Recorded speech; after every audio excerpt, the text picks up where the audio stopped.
हम यहाँ पर देखते हैं साधारण नियम और सहायक नियम के बारे में हम देखेंगे। यहाँ पर साधारण नियम और सहायक नियम क्या है, किस तरीके से इनका उपयोग किया जाता है। साधारण नियम प्लस सहायक नियम। तो जो हमारे साधारण नियम हैं ये रेलवे बोर्ड के गठन के पश्चात ये जारी किए गए हैं। 1 जनवरी 1907 को ये बनाया गया है।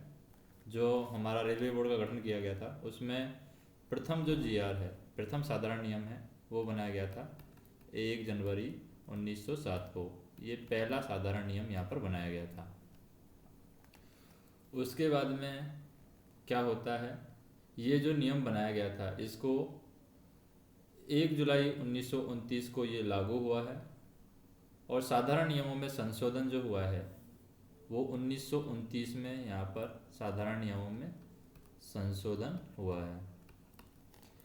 परंतु इन साधारण नियमों में निम्नलिखित कारणों से संशोधन करने की आवश्यकता महसूस हुई है। क्या क्या कारण हुए हैं? सिग्नल और अंतरपार्सन या कर्षण प्रणाली में हुई महत्वपूर्ण प्रगति, यानी प्रगति की वजह से, क्योंकि सिग्नलों में संशोधन हुआ है, उनकी प्रगति की वजह से सिग्नलों में या अंतरपार्सन कर्षण प्रणाली में महत्वपूर्ण प्रगति हुई है, उसकी वजह से इन नियमों में संशोधन करना अनिवार्य हो गया है। दूसरा यहाँ पर क्या हुआ है, रेल दुर्घटना समिति थी 1962, रेल दुर्घटना समिति 1962, और रेल दुर्घटना जांच समिति थी, रेल दुर्घटना जांच समिति, ये थी 1968। इनके द्वारा इसमें संशोधन करने की सिफारिश की गई और ये नियम केवल वर्तमान परिस्थिति के अनुरूप न होकर के भविष्य की परिस्थितियों के बारे में भी या भविष्य की परिस्थितियों को ध्यान में रखकर भी बनाए गए हैं। और पिछले वर्षों में तकनीकी परिवर्तनों को नियमों में यहाँ पर समाहित किया गया है, यानी जो तकनीकी परिवर्तन हुए हैं, तकनीकी परिवर्तन, उनको भी नियमों में जोड़ा गया है। तो इस उद्देश्य के साथ में रेलवे बोर्ड द्वारा 1968 में यातायात एवं सिग्नल विभाग के अधिकारियों की एक समिति का यहाँ पर गठन किया जाता है। यानी यहाँ पर जैसे रेल दुर्घटना जांच समिति है 1968 में उन्होंने सिफारिश की, तो रेलवे बोर्ड द्वारा 1968 में ही क्या किया, यातायात एवं सिग्नल विभाग के अधिकारियों की एक समिति बनाई गई। यातायात एवं सिग्नल विभाग, इनके अधिकारियों की एक समिति का निर्माण किया जाता है। और इस समिति के द्वारा फरवरी 1970 में नियमों का एक मसौदा बोर्ड के विचारार्थ प्रस्तुत किया गया। रेल संरक्षा आयोग ने इस मसौदे में कुछ संशोधन करने की सिफारिश की थी। फिर रेल संरक्षा आयोग और रेल दुर्घटना समिति 1962, रेल दुर्घटना जांच समिति 1968 की सिफारिशों को ध्यान में रख कर के सदस्य यातायात द्वारा सितंबर 1972 में यह निश्चय किया गया कि साधारण नियमों में संशोधन किया जाए जो कि तकनीकी परिवर्तन के कारण आवश्यक हो गए हैं और जिनकी उपयोगिता समाप्त हो चुकी है। वर्तमान में जो हमारे साधारण नियम हैं वो कब से लागू हैं? 1976 से लागू हैं। यानी वर्तमान में 1976 से जारी साधारण नियम प्रभावी हैं और समय समय पर कार्यकारी निदेशक संरक्षा रेलवे बोर्ड, जो भी कार्यकारी निदेशक संरक्षा रेलवे बोर्ड है, साधारण नियमों से संबंधित शुद्धि पत्र जारी करते हैं। तो इसमें साधारण नियमों में अगर शुद्धि पत्र जारी करना हो तो शुद्धि पत्र जारी कौन करता है? शुद्धि पत्र जारी करता है कार्यकारी निदेशक रेलवे बोर्ड, कार्यकारी निदेशक संरक्षा रेलवे बोर्ड, रेलवे बोर्ड ये यहाँ पर जारी करता है जो भी शुद्धि पत्र जारी करने होते हैं। दूसरा होता है हमारे पास में सहायक नियम। जैसे ये तो हो गए साधारण नियम, अब बात करते हैं हम सहायक नियम की। सहायक नियम, सहायक नियम क्या है? तो सहायक नियम का अभिप्राय उस विशेष अनुदेश से है जो तत्संबंधित साधारण नियम का सहायक है। तो ये साधारण सहायक नियम है, ये किसका सहायक है? साधारण नियम का सहायता करने वाला है और किसी साधारण नियम के ये विरुद्ध नहीं होगा। सहायक नियम क्षेत्रीय रेल द्वारा जारी किए जाते हैं। अब ये सहायक नियम किसके द्वारा जारी किए जाते हैं? ये यहाँ पर क्षेत्रीय रेल के द्वारा जारी किए जाते हैं और हमारे जो साधारण नियम हैं वो रेलवे बोर्ड के द्वारा जारी किए जाते हैं। मध्य रेलवे पर सहायक नियमों को बनाने का जो अधिकार है वो किसको है? ये सहायक नियम क्षेत्रीय रेल के द्वारा जारी किए जाते हैं। मध्य रेल पर कौन बनाता है? सेंट्रल रेलवे में। सेंट्रल रेलवे में इनको बनाता है PCOM, प्रधान मुख्य परिचालन प्रबंधक। प्रधान मुख्य परिचालन प्रबंधक ये इन सहायक नियमों को बनाने के लिए जिम्मेदार होता है, या सहायक नियमों को बनाने का अधिकार प्रधान मुख्य परिचालन प्रबंधक को होता है। अब साधारण या सहायक नियमों की आवश्यकता क्यों पड़ी, इसकी बात करते हैं कि इनकी आवश्यकता क्यों पड़ी, हमें क्यों जरूरत पड़ी कि हम साधारण नियम बनाएं।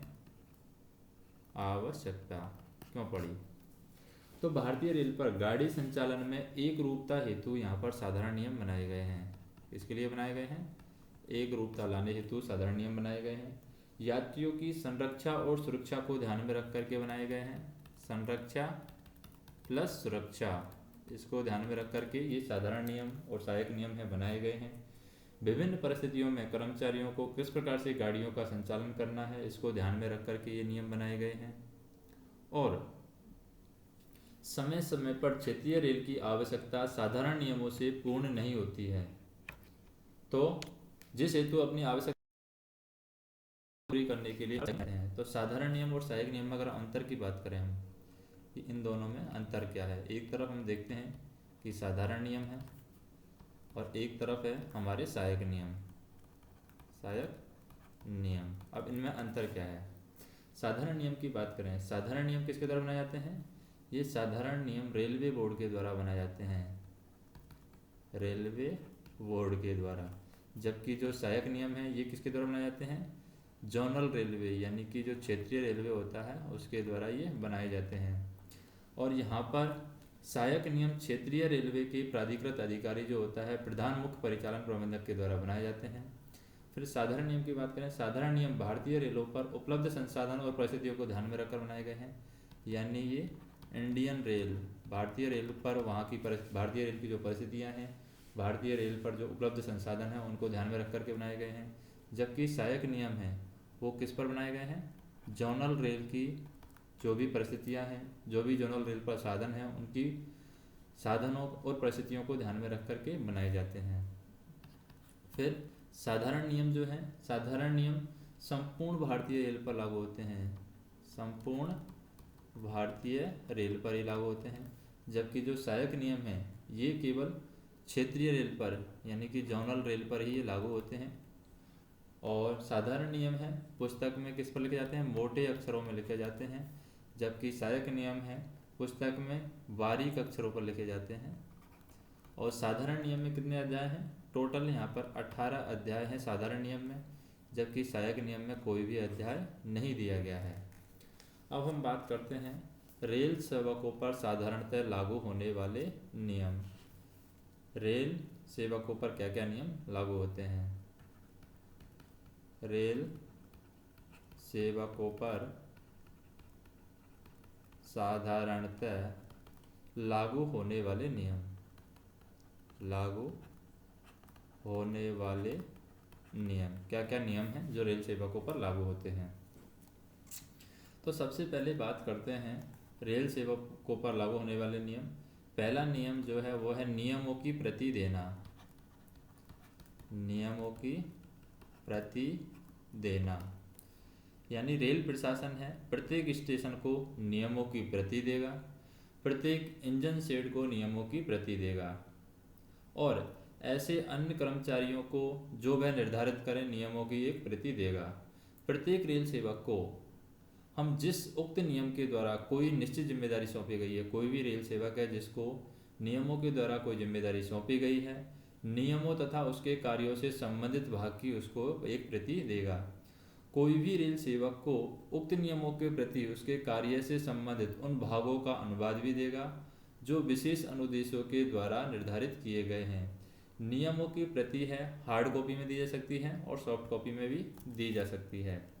दूसरा जो रेल सेवकों पर लागू होने वाला जो नियम है वो है नियमों की प्रति देखभाल।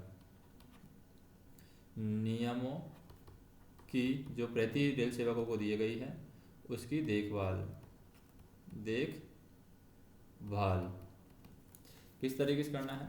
कि प्रत्येक रेल सेवक जिसे नियमों की प्रति दी गई है, कोई भी रेल सेवक को जिसको नियमों की प्रति दी गई है, उसमें सभी शुद्धि पत्रों का वो समावेश करके उसे अद्यतन रखेगा। जो भी यहाँ पर नियमों में शुद्धि पत्र जारी किए जाते हैं, उन शुद्धि पत्रों को यहाँ पर उस नियमों की प्रति में अटैच करेगा, उसको एक तरीके से समय के अनुसार नया बना के रखेगा। और जब भी कोई वरिष्ठ अधिकारी उसकी मांग करता है तो उसको वो प्रस्तुत करेगा। तीसरा क्या करेगा, प्रति खो जाने पर या खराब हो जाने पर वरिष्ठ अधिकारी से एक नई प्रति प्राप्त करेगा। अगर खो गई है तो नई प्रति अपने वरिष्ठ अधिकारी से प्राप्त करेगा।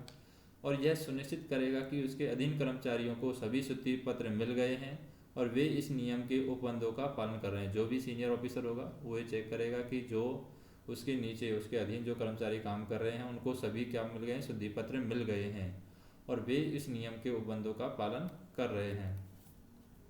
प्रत्येक रेल कर्मचारी जिसे नियमों की प्रति दी गई है, इन नियमों की प्रतियां दी गई हैं, उन्हें अपने वरिष्ठ द्वारा मांगे जाने पर क्या करेगा, 1 सप्ताह के अंदर वो प्रस्तुत करेगा। अगर उनका कोई वरिष्ठ मांगता है, उनका कोई सीनियर मांगता है तो 1 सप्ताह के अंदर जो भी प्रति उनको दी गई है उसको वो प्रस्तुत करेगा, जिससे संबंधित वरिष्ठों के द्वारा प्रमाणित किया जाए। और डिपो प्रभारी जो है 3 माह में एक बार नियम पुस्तिका की जांच करता है। तो ये कितनी बार जांच करता है, 3 माह में एक बार जो भी नियम पुस्तिका दी गई है उसकी वो जांच करता है। तीसरा है यहाँ पर रेल सेवकों पर साधारणतः लागू होने वाले नियमों में तीसरा जो नियम आता है वो आता है नियमों की जानकारी। नियमों की जानकारी। प्रत्येक रेल सेवक है अपनी ड्यूटी से संबंधित नियमों से परिचित रहेगा, चाहे नियमों की प्रति दी गई है या नहीं दी गई है। जो भी उसके नियम हैं उनसे वो परिचित रहेगा। यदि कोई परीक्षाएं निर्धारित की गई हैं तो वह उन्हें पास करेगा। जो भी परीक्षाएं यहाँ पर निर्धारित की गई हैं तो वह उन्हें पास करेगा। और यदि आवश्यक हो तो अपने अधीन कार्य करने वाले कर्मचारियों को नियम समझाएगा और उन जो भी उन पर लागू होते हैं उन नियमों को अपने जो अधीन काम करने वाले अधिकारी हैं उनको वो समझाएगा। और किसी अन्य रेल कर्मचारी को जिन्हें इस रेल पर गाड़ी चलानी है उनकी परीक्षा इस रेलवे के यातायात निरीक्षक के द्वारा अवश्य लेनी चाहिए तथा कर्मचारियों से इस बात की लिखित घोषणा लेनी चाहिए कि उन्हें इस रेलवे के नियमों की जानकारी है। और जिस रेल कर्मचारी को अपनी ड्यूटी ठीक तरह से करने के लिए चश्मा लगाना निर्धारित किया गया है, कोई भी रेल कर्मचारी ऐसा है जिसको अपनी ड्यूटी पर चश्मा लगाना निर्धारित किया गया है तो उन्हें ड्यूटी पर चश्मा अवश्य लगाना चाहिए। और लोको पायलट के दल के पास हमेशा 2 चश्मे अवश्य होने चाहिए। अगला पॉइंट है नियमों की जानकारी के बारे में कि वे सभी गार्ड और लोको पायलट या मोटरमैन जिन्हें ऑटोमेटिक सेक्शन में कार्य करना हो, वे सभी गार्ड या लोको पायलट या मोटरमैन जिन्हें ऑटोमेटिक सेक्शन में काम करना है, उन्हें अपने डिपो प्रभारी या संबंधित लोको इंस्पेक्टर के द्वारा वर्ष में एक बार ऑटोमेटिक सिग्नल प्रणाली के नियमों के संबंध में काउंसलिंग करेंगे। और काउंसलिंग का जो समय होगा वो होगा 30 से 60 मिनट काउंसलिंग का समय होगा, जो कि ड्यूटी घंटे के अंदर ही आएगा, यानी ड्यूटी हावर में ये काम काउंटिंग किया जाएगा। फिर है चौथा जो आता है वो कौन सा है, नियम पालन में सहयोग। यानी रेल सेवकों पर साधारणतः लागू होने वाले नियमों में आता है नियम पालन में सहयोग। नियम पालन में सहयोग यानी नियम पालन में सहयोग करेगा, यानी हम कह सकते हैं कि प्रत्येक रेल सेवक इन नियमों के पालन में सहयोग देगा। यदि उसे इन नियमों के किसी भंग का पता चलता है, इन नियमों में से कोई भी नियम ऐसा है जिसके बारे में उसके भंग होने का पता चलता है, तो वह तुरंत इसकी रिपोर्ट अपने वरिष्ठ अधिकारी या फिर उससे संबंधित प्राधिकारी को देगा। फिर है अतिचार, नुकसान या हानि की रोकथाम। ये 5वां नियम लागू होता है। अतिसार यानी कि ट्रेंस पासिंग, अतिचार, नुकसान या हानि की रोकथाम, नुकसान या हानि की रोकथाम,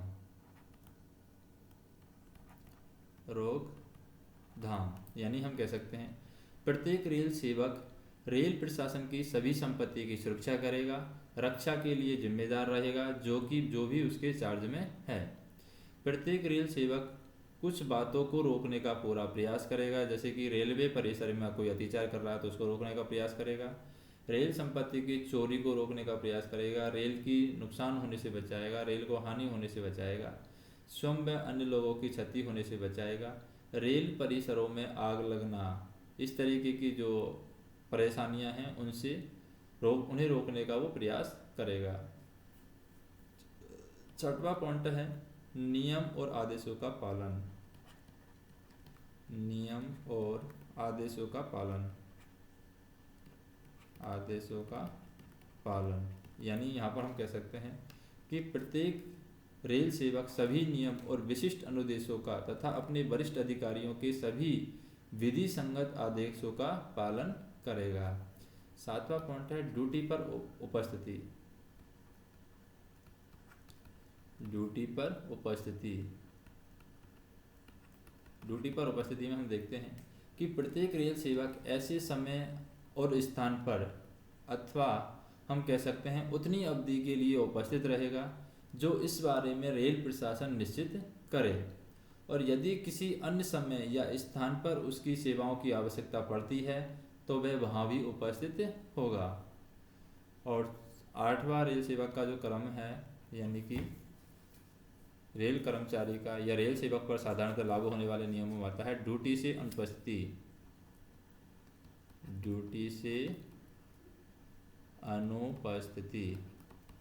इसमें हम कह सकते हैं कि कोई रेल सेवक अपने वरिष्ठ अधिकारी की अनुमति के बिना ड्यूटी से अनुपस्थित नहीं होगा, उसे लीव देनी होगी अगर वो छुट्टी पर जाता है तो। अपनी उपस्थिति के लिए नियत घंटों में परिवर्तन वो नहीं करेगा या किसी अन्य रेल सेवक से अपनी ड्यूटी नहीं बदलेगा। और यदि ड्यूटी करता हुआ कोई रेल सेवक बीमारी के आधार पर ड्यूटी से अनुपस्थित होना चाहता है तो वह तुरंत इसकी सूचना अपने वरिष्ठ अधिकारी को देगा और तब तक अपनी ड्यूटी से नहीं हटेगा जब तक कि उस काम पर किसी सक्षम रेल सेवक को नहीं लगा दिया जाता है। नौवां पॉइंट है यहाँ पर मंजीरा या अन्य नशीली, बेहोशी, नींद लाने वाली या उत्तेजक दवाएं या उससे बनी अन्य वस्तुओं का सेवन। यानी एक तरीके से हो गया नशा करना। नशा किसका भी हो सकता है, मदिरा का हो सकता है, अन्य नशीली चीज़ें हो सकती हैं, बेहोशी की चीज़ें हो सकती हैं, नींद लाने वाली चीज़ें हो सकती हैं, उत्तेजक दवाएं हो सकती हैं या उनसे बनी अन्य वस्तुओं का सेवन नहीं करेगा। यानी हम कह सकते हैं कि ड्यूटी पर तैनात कोई भी रेल सेवक चाहे वह गाड़ी संचालन से सीधा संबंधित हो या नहीं हो, नशे की अवस्था में या खुमारी की अवस्था में नहीं रहेगा जिससे ड्यूटी के दौरान उसके कार्य की क्षमता क्षीण हो। गाड़ी के संचालन से सीधा संबंधित कोई रेल सेवक अपनी ड्यूटी प्रारंभ करने से 8 घंटे के भीतर यानी 8 घंटे पहले 8 घंटे के भीतर किसी भी प्रकार के नशीले पदार्थों का सेवन नहीं करेगा।